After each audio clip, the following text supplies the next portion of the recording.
The hacienda sprawled across the valley like a corpse left too long in the sun. Adobe walls, once whitewashed and bright, now the color of old bone. The roof sagged in places where the wooden beams had finally surrendered to rot and time. Maria Elena Reyes stood at the rusted gate, iron twisted like arthritic fingers, and did not move forward. 8 years. 8 years since she had walked these grounds as someone else's property, barefoot in the dust, her back striped with the mark of Don Rodrigo's leather. 8 years of freedom in Mexico City's cramped quarters, laundry work, the smell of soap and river water, the anonymity of thousands. And now, at 37, marked by solitude and the weight of what she carried, she had come back. The letter had arrived 3 months ago, brittle with age, addressed in a formal hand to a woman the writer was no longer certain existed. Maria Elena, daughter of Catalina, formerly of Hacienda Santa Magdalena. The ink had faded. The paper spoke of an inheritance, a small plot of land granted by will. The hacienda's patron, Don Rodrigo Flores y Castillo, had died. Cholera, they said. Though in the letter from his widow, written with visible reluctance, there was something else. A heaviness, a hesitation in every word, as if the woman were confessing rather than informing. Maria Elena had worked for Doña Isabel for 5 years before Don Rodrigo's death. She remembered the woman's face, pale, thin-lipped, the eyes of someone learning to look past suffering. She had also worked for the daughter, Catalina, the younger one, before... She stopped that thought. The dust rose around her ankles as she stepped through the gate. The hinges screamed. The courtyard was choked with weeds. A fountain that had once cooled the air in high summer stood empty. Its basin cracked. Adobe bricks from the crumbling wall lay scattered like bones. To the left, the stables were shuttered, the doors hanging by a single hinge. To the right, the main house rose in layered terraces, a grand structure now overtaken by vines.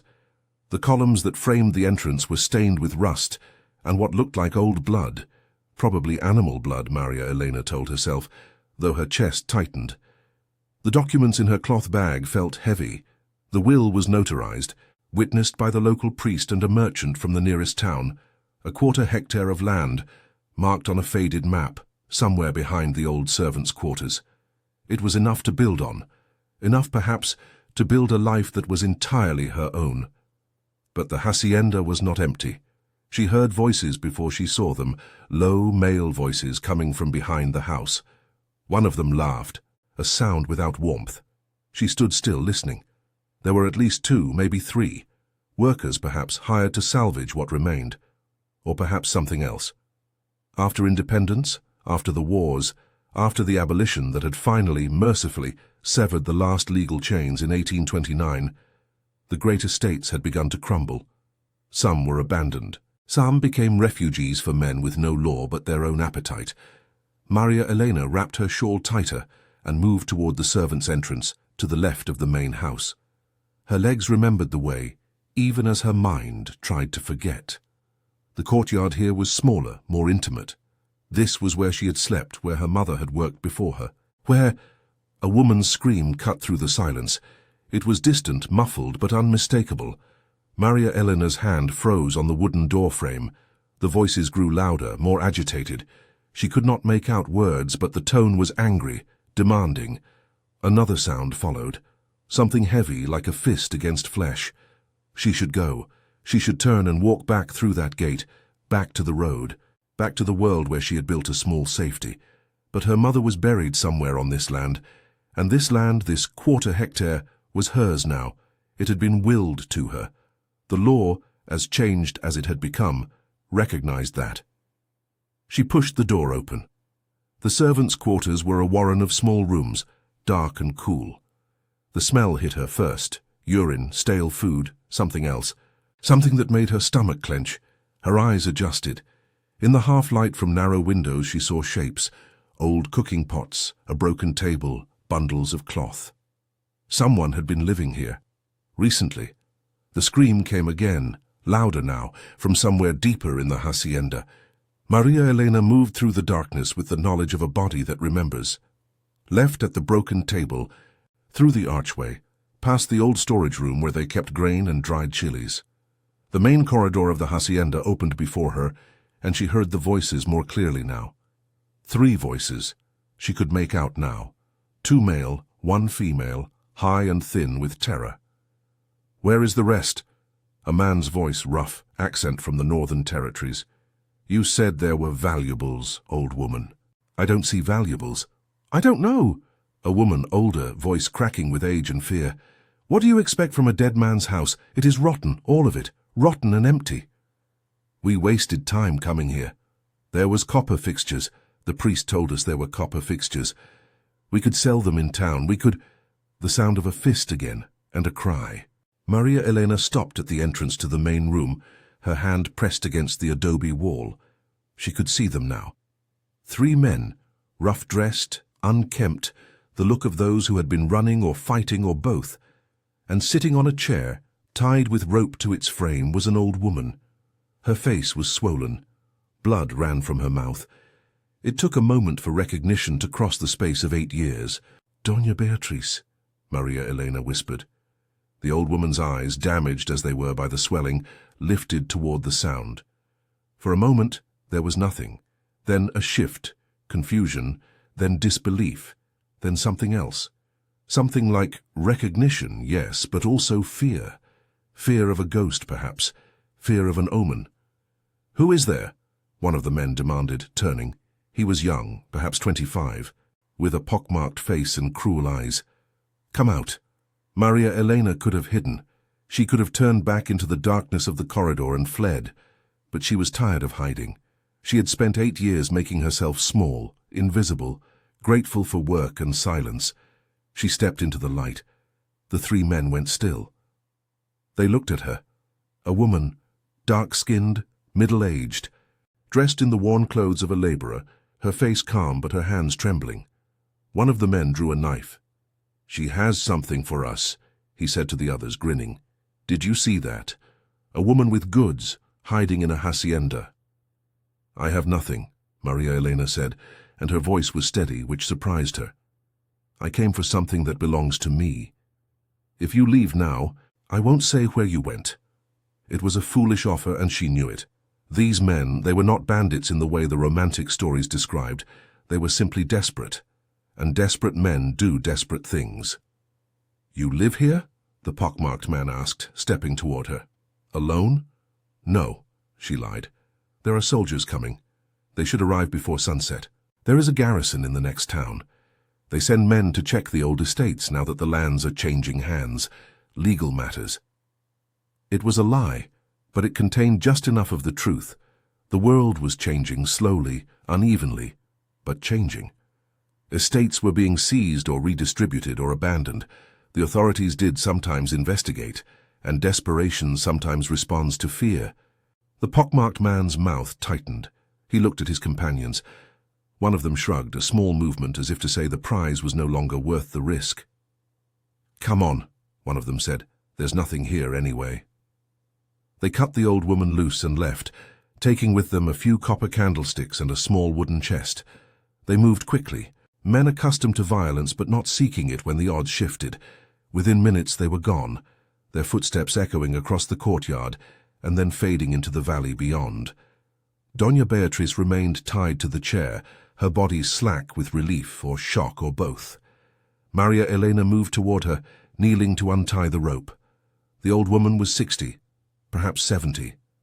She had been the ama de llaves, the housekeeper before, when the hacienda still held its shape and its pride. She had been kind to the servants, or at least kind by the standards of her class, which meant she did not strike them without cause, and sometimes smuggled extra tortillas to those who looked thin. She was also the one who had called Maria Elena back the night the daughter, young Catalina, had taken ill the night that— "You came back," Doña Beatriz said, her voice hoarse. "Maria Elena, after all this time, you came back." "My inheritance," Maria Elena said quietly, and it seemed important to state this clearly, to claim it. "A 1/4 hectare behind the quarters. It was willed to me." The old woman stared at her for a long moment. Then, slowly, she began to shake, not with cold, but with something that might have been laughter or might have been something else. "An inheritance," she repeated. Yes, yes, the Senora insisted on it. That was why Don Rodrigo was so angry. He wanted it burned, the will. He wanted it destroyed. But the priest was already here, it was already written.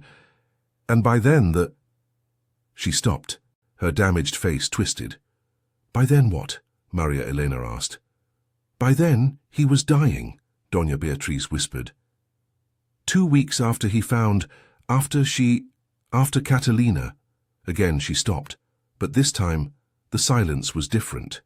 It was the silence of someone who had been holding a secret so long that it had become part of her body. And now, sitting in the ruined hacienda with the woman who had once been a slave and was now somehow an heir, the secret was rising up her throat like poison she could no longer contain. What did he find? Maria Elena asked. Doña Beatriz looked around the room, at the faded paint, the water stains, the emptiness that had become the hacienda's truest ornament. When she finally spoke, her voice was barely above a whisper. The truth, she said, buried, for years, buried beneath the garden. And when he dug it up, when he saw what it was, who it was, he knew that God was punishing him. That's what he kept saying before the cholera took him. God is punishing me. Maria Elena, God is punishing me. A wind moved through the hacienda, rattling loose shutters. In that sound, Maria Elena heard the voice of the land itself, not in the supernatural way that the old women of the village believed, but in the simple, terrible way that the earth keeps its secrets and waits, patient and implacable, for the moment when they must be unearthed. Show me, Maria Elena said. Chapter 2. The digging. The garden had been beautiful once. Even now, in its neglect, the bones of its geometry were visible, the intersecting paths, the raised beds, the stone bench beneath what had been an arbor. Herbs had gone wild, returning to their own nature. Cilantro and epazote ran riot. Oregano climbed like ivy over the crumbling garden wall. The earth was rich, darker than the surrounding soil, because it had been worked by human hands for generations, fed by human sweat and care. Doña Beatriz led Maria Elena to a corner, beneath what had once been a jasmine vine. The vine was dead now, its branches black and brittle as bone, but the earth beneath it had been recently disturbed. Soil lay scattered, loose. Someone had dug here. 2 months ago, the old woman said. After the Senora died, may she rest, one of the workers came to tend what remained of the gardens. It was custom, you understand. Even in death, the work continues.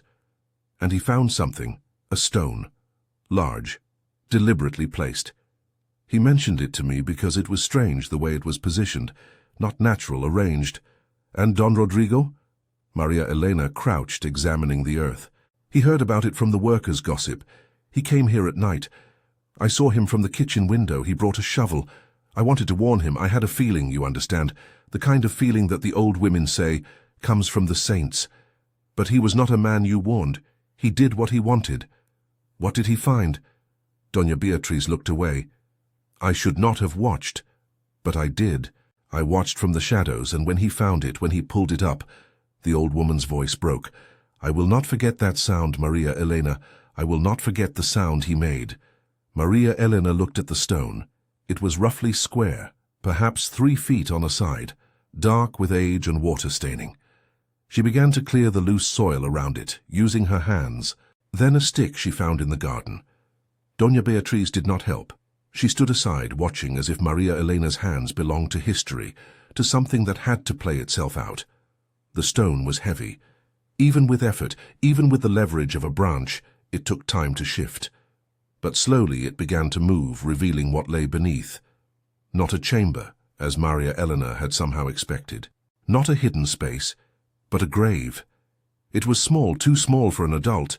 The earth inside had been carefully laid, lined with cloth that had long since rotted away. Bones lay arranged with deliberation, small bones, delicate, the skeletal remains of an infant. And with the bones a few things that had survived the years, a silver cross, blackened but intact. A fragment of cloth, expensive once, now just threads. and a piece of paper, preserved somehow, wrapped in waxed material. Maria Elena did not touch any of it. She simply knelt and looked. "A baby," Doña Beatriz said. It was not a question. Whose? But even as Maria Elena asked, she knew. The knowledge came like a cold hand at the back of her neck. "The daughter," Doña Beatriz said. "The young Catalina. She was only 16. She had been ill, very ill, in the spring of that year. No one was allowed to see her. The Señora kept her locked in her rooms. The Don was furious. We all heard him shouting. And then, one night, it was late, and I heard the sound of digging. I went to the window and saw him, the Don, and one of his men, carrying something wrapped in cloth, and they brought it here, to this corner, and they buried it." "When?" Maria Elena's voice was very quiet. "The summer you left," Doña Beatriz said. "The same summer, a few weeks before you were sent away to the city. I remember because everything happened at once. The girl ill, you being dismissed, the secret burial. It was as if the hacienda was being cleansed of something that brought shame." Maria Elena picked up the paper. It was carefully folded, sealed with wax.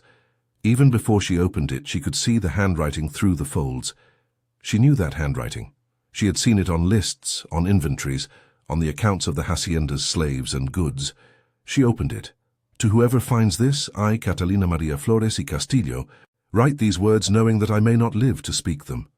If you are reading this, then my child did not live, and perhaps that is a mercy, for what could a child born of such shame inherit but suffering? My father says it is a scandal that will destroy our family.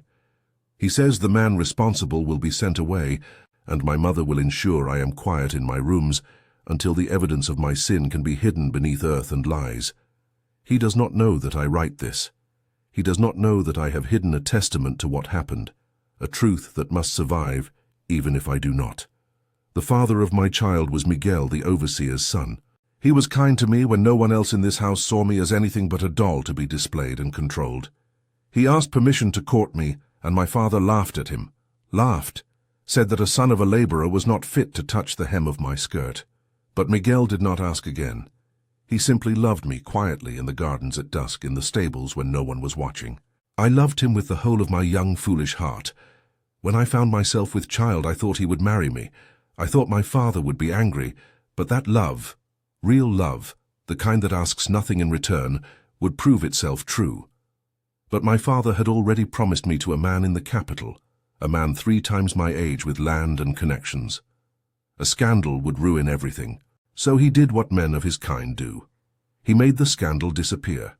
Miguel was sent away, I never knew where. I was locked in my rooms and told I was ill. My mother brought me bitter tea that made me sleep. And when my body broke and my child came, so small, so beautiful, so perfect, and so still, my father took her from my arms before I could even grieve, and told me she had never existed. Now I hide this paper beneath her grave, and I write these words in the faint hope that someday someone will know the truth. That my child's life, however brief, is recorded somewhere other than in the darkness of my father's conscience. That I loved her, that she mattered. If you are reading this, please let someone know that we existed, that we loved. Catalina Maria Elena read the letter twice. The paper trembled in her hands. When she looked up, Doña Beatriz was watching her with eyes full of a sorrow that had nowhere to go, no one to receive it, until now. She died 3 days later, the old woman said. The infection came quickly. Your mother... She paused, chose her words carefully. Your mother came to tend her in the night. She was kind. She sat with the girl while she burned with fever. She held her hand when she stopped breathing. Maria Elena closed her eyes. That was why they sent you away, Doña Beatriz continued. Not because you had done anything wrong, but because you knew. Your mother had told you, trusted you, and your mother died 2 days after the girl. The Don could not risk it. You knew too much. You had to go. My mother died of the same fever, Maria Elena said.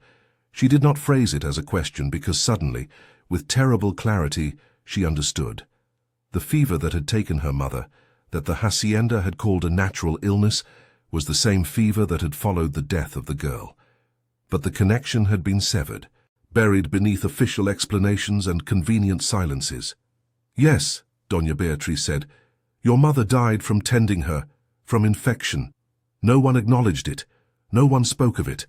The Don paid her burial costs and paid your passage to Mexico City. He never wanted to see you again. You were a reminder of something he had tried to erase." The wind had shifted. Now it came from the north, carrying with it the scent of dust and distant rain. Maria Elena looked down at the grave, at the small bones arranged with a tenderness that seemed obscene in its contrast to the cruelty that had placed them there. "I need to cover this," she said. "I need to cover it properly." She and Doña Beatriz worked together through the afternoon, an old woman and a younger one, united by their knowledge of grief and the need to honor what no man had honored. They gathered stones from the fallen wall and marked the grave. They planted new flowers, marigolds, the flower of the dead, which Doña Beatriz found growing wild in a corner of the hacienda. They said no prayers because what prayers existed for this? What priest would consecrate a grave that should never have been necessary? When it was done, as the sun began its descent toward the western mountains, they stood together in the garden, and Maria Elena told Doña Beatriz about her 8 years in Mexico City. She told her about the laundry work, the other freed persons she had lived among, the small community that had formed among those who had been owned, and were now at least in law free. She spoke about her mother, how she had tried to honor her memory by working hard, by surviving, by not forgetting. "I came back for the land," Maria Elena said. "For the 1/4 hectare, I wanted to build something, a small house, something that was mine." "It was hers," Doña Beatriz said quietly. "The señora's will. She left it to you, I think, as some kind of penance. She could not save her daughter, could not save you, but she could leave you this." They stood in the gathering darkness. The hacienda seemed smaller now, less threatening. It was just a building, Maria Elena realized. Just stone and adobe, and the human stories that had been written into its walls by violence and love, and all the things that could not be erased, only buried and forgotten, until someone returned to dig. "What will you do now?" Doña Beatriz asked. "I will dig deeper," Maria Elena said. "In the garden, beneath the soil, there must be other things, things they buried when they buried her. Things they tried to erase, and if you find them, then I will ensure they are not forgotten again." Chapter 3. The Uncovering. For 3 weeks, Maria Elena worked. She did not do it alone. The news that a woman had returned to the hacienda, that she held documents claiming ownership of a piece of the land, spread quickly through the village. At first, suspicion accompanied the news. A black woman claiming inheritance. It was unusual. It was potentially scandalous. But there was a will, the priest confirmed it, and the will was legal, and Mexico had learned, slowly and imperfectly, that the old laws no longer held complete dominion. Then curiosity began to draw people. An old gardener came first, a man who had worked on the hacienda in his youth and remembered the flowers, the irrigation systems, the careful beauty of a place that had been maintained by hundreds of hands for hundreds of years. He saw what Maria Elena was doing, the careful excavation of the garden, and he understood without being told. He did not ask questions. He simply brought tools and began to help. Then came Juana, a woman from the village whose daughter had been one of the servants at the hacienda. She brought tortillas and asked if Maria Elena was unwell, working so hard. When Maria Elena explained, not the full truth, but enough of it, Juana nodded, as if this was exactly what she had expected. She came back the next day with her husband. Word spreads, especially in small places, especially when there is the possibility of justice, however small, however strange. They dug deeper in the garden, opening the earth in careful squares, sifting the soil. They found pieces of cloth, expensive cloth, the kind used for dresses in the great houses.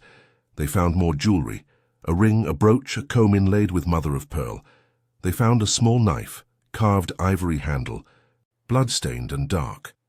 They found pages of a diary, written in a young hand, in places coherent and in places nearly illegible, describing a love that had seemed impossible, and then briefly, real, and then, catastrophically, gone. And beneath all of this, buried deeper still, they found something else. A man's jacket, fine cloth, and beneath the jacket, wrapped carefully in more cloth, a stack of papers, contracts, bills of sale, inventories of human beings.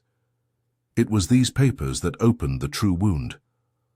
Among the documents was a record of sales from the 1810s, during the years when Don Rodrigo's father had consolidated the hacienda's holdings and power. The documents listed names, dozens of names and prices and destinations. They were not even attempting to hide their nature, these papers. They were simply old, filed away as history, as fact, as the ordinary business of the world, as it had been. Maria Elena sat in the dust of the garden, holding these documents, and felt something shift in her chest.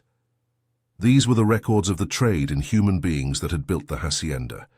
These were the lives that had purchased the walls and the fountains and the garden itself. And someone, Don Rodrigo perhaps cleaning out his father's study decades later, had tried to bury them, as if burying paper could bury guilt. "We must take these to the priest," Juana said, looking over Maria Elena's shoulder at the documents. "They must be recorded. People must know." "People know," the old gardener said quietly. He was sitting in the shade of what remained of the arbor, watching the work. "They have always known. The question is whether they will acknowledge it." But Juana was right about one thing. The documents needed to be recorded. And as news spread further, as it became clear that evidence of the hacienda's role in the slave trade had been uncovered, more people came to bear witness. A lawyer from the next town, curious about the legal implications. An official from the state capital, dispatched to investigate the claim that documents relating to the old trade had been discovered. Even eventually, a historian from Mexico City, a man interested in the role that the nation's northern haciendas had played in slavery and the slave trade. Maria Elena spoke to each of them calmly, with the documents laid out before her. She did not sensationalize the story. She simply presented the facts, that she had returned to claim her inheritance, that she had discovered a grave, that beneath the grave she had found evidence of a crime hidden by time and silence. "This is extraordinary," the historian said, examining the documents with trembling hands. "No one has found records like these in this region. We have always suspected based on the demographics, based on the economic history, but direct evidence is rare, very rare." "It was deliberately hidden," Maria Elena said. She had been sitting in the garden when she said this, beneath the marigolds. Not just the grave of one girl, not just the records of one man's crimes, the entire history. The hacienda was built on the backs of enslaved people, and when the slavery ended, when the laws changed, they tried to bury the evidence. They tried to make it disappear. The historian looked at her carefully. "You could have simply taken the land and kept quiet. Many people would have." "Yes," Maria Elena said, "but then it would still be buried, and the dead deserve better than burial. They deserve memory." The documents were eventually recorded with the state archives. Copies were sent to the National Library in Mexico City. Academic papers were written, cautiously, carefully, but written, about the role of the hacienda in the slave trade. It became, in small ways that spread outward like ripples in water, part of the historical record. But the most significant discovery came 4 weeks into the digging, when they found the bones. They were deeper than the child's grave, much deeper, in a pit that had been dug with haste and covered with earth, and then, over the decades, walked upon until it seemed like solid ground. But when the old gardener and Maria Elena broke through, they found human remains, many of them, the bones fragmented and jumbled together, the remains of at least a dozen bodies, perhaps more. They had been buried in what had once been called the pestilence pit, a place where the hacienda disposed of the bodies of slaves who died and were not deemed worthy of consecrated burial. It was not secret, not entirely. The village knew it existed, but it had been forgotten, covered, integrated into the ordinary landscape of the hacienda until it ceased to be a thing and became simply earth. When the remains were discovered, there was silence. Not the silence of ignorance, but the silence of acknowledgement, the terrible, heavy silence of a truth so large and so dark that it could not be spoken easily. The priest came and blessed the ground. The village watched as the bones were carefully, reverently gathered and reburied with ceremony. Names were spoken, the names of people who had died there, whose names had been recorded in no official document, whose lives had been reduced to inventory entries or simple absence. And as the names were spoken, Maria Elena felt her mother's presence, not in any supernatural way, but in the simple, profound way that memory carries us across time and loss. Chapter 4. The Truth. Doña Beatriz died in the spring, peacefully, in a small room that Maria Elena had prepared for her in the remains of the hacienda. She was 93 years old. She had spent the winter telling Maria Elena stories, not all of them, but many about the time before. When the hacienda had been at the height of its power and beauty, when its grandeur had been built on suffering so complete that it had seemed, to those who benefited from it, natural and inevitable. "Do you regret coming back?" Doña Beatriz asked, a week before she died. They were sitting in the garden where the marigolds grew abundantly now, where the grave of the young Catalina had been marked with a small stone inscribed simply, "Here lies a beloved child, 1823, 1823. "No," Maria Elena said. "But I don't know if I have helped. The dead are still dead. The injustice is still injustice. I have simply made it visible." "That is not small," Doña Beatriz said. "To make visible what was hidden, that is always necessary. Otherwise, people are permitted to forget. Otherwise, guilt can pretend to be innocence." After Doña Beatriz's death, Maria Elena did not leave. She had her quarter-hectare of land, and on it, with help from the old gardener and others from the village, she had built a small house.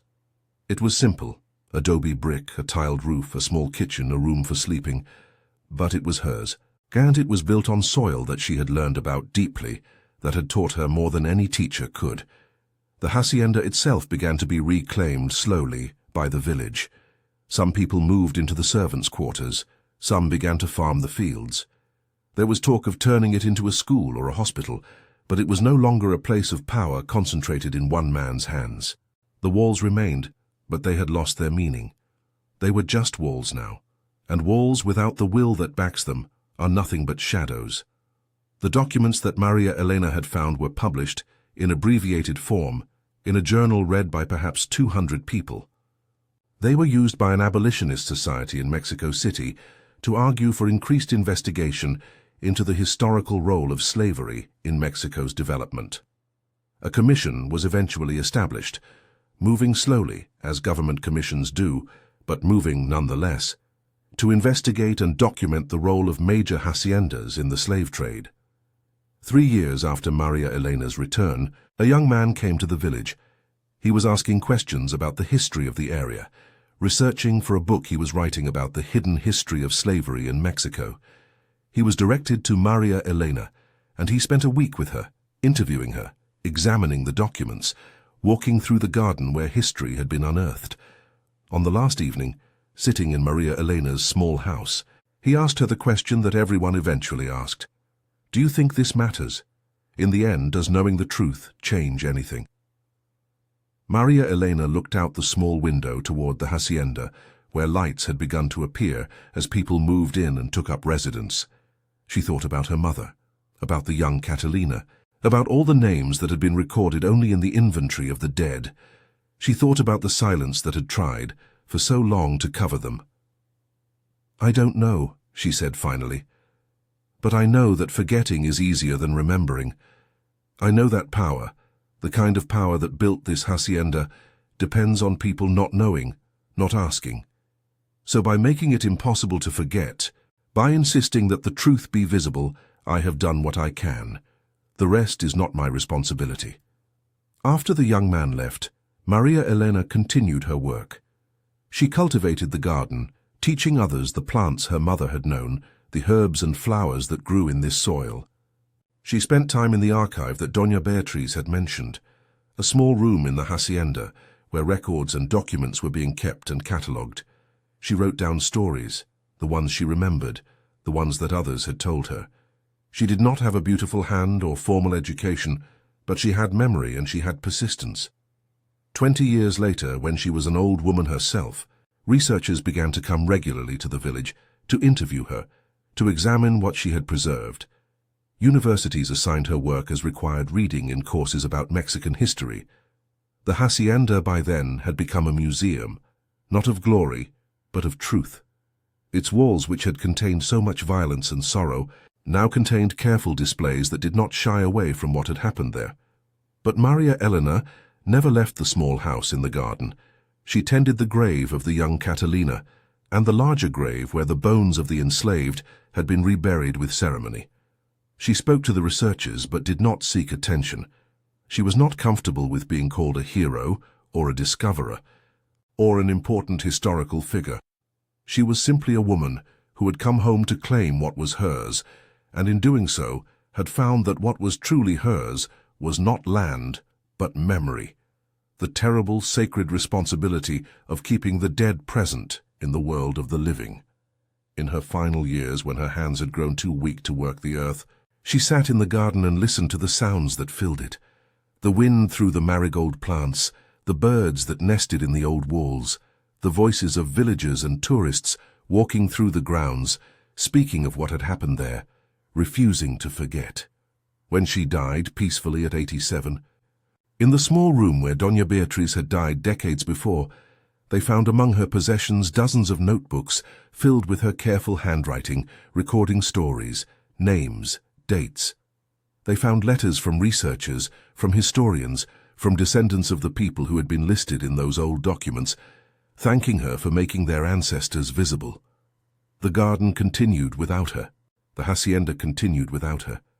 But the truth, the terrible, necessary truth that she had unearthed, remained, solid as the earth itself, a foundation upon which a different kind of memory could be built. And sometimes, on quiet evenings, when the sun descended toward the western mountains and painted the adobe walls gold, people said they could feel her presence in the garden. Not as a ghost, but as a kind of attention, a fierce presence insisting that the dead not be forgotten, that the truth, however deep it was buried, must eventually be brought to light. The land had changed her, and she had changed the land.